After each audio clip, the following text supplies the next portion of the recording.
কি রে ভাই, প্রথম বলে আউট হয়ে গেলি। শটটা জাস্ট আমি খেলছিলাম, জাস্ট আমার মতো করে আমি খেলছিলাম, কিন্তু শটটা বাট ব্যাটের কোনায় লেগে কেমনে যে ক্যাচ হয়ে গেল নিজের মতো। মানে এই শটটা লাগলে আজকে আমার অন্য লেভেলের একটা সিক্স হইতো, অন্য লেভেলের সিক্স। জাস্ট ব্যাটের মাঝখানে যদি লাগতো, এইভাবে খেলছিলাম তো, ব্যাটের মাঝখানে যদি লাগতো তাহলে কিন্তু আউট অফ দ্য স্টেডিয়াম, ও বাউন্ডারি, ওভার দ্য বাউন্ডারি হয়ে যেত। কারণ শটটা লাগলো না কেন, এই ব্যাটের কোনায় লেগে ক্যাচ হয়ে যেত। শটটা লাগলে হয়ে যেত, মানে আমার ওপেনিং স্টার্টিং যদি আমার ভালো হইতো আজকে, তাহলে কিন্তু আমাকে আমি নিজেই আজকে একা ম্যাচটা জিতে নামতে পারতাম, কিন্তু হইলো না, কিছু করার নেই।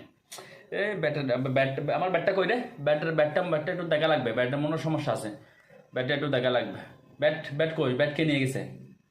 ওরে, ও তো এখন দিব্যি মারতেছে আমার ব্যাট দিয়ে, দেখতেছে বাবা রে। আমার একটু মিসপ্লেসমেন্ট হয়ে গেছিল, সেই কারণে।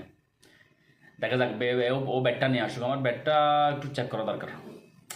শর্টটা হইলে দোস্ত আছে কিন্তু অসাধারণ। আমার স্টার্টিং যদি ভালো হয়, যেদিন আমার স্টার্টিং ভালো হয়, সেদিন কিন্তু আমি অনায়াসে মানে ভালো ইনিংস একটা উপহার দিতে পারি।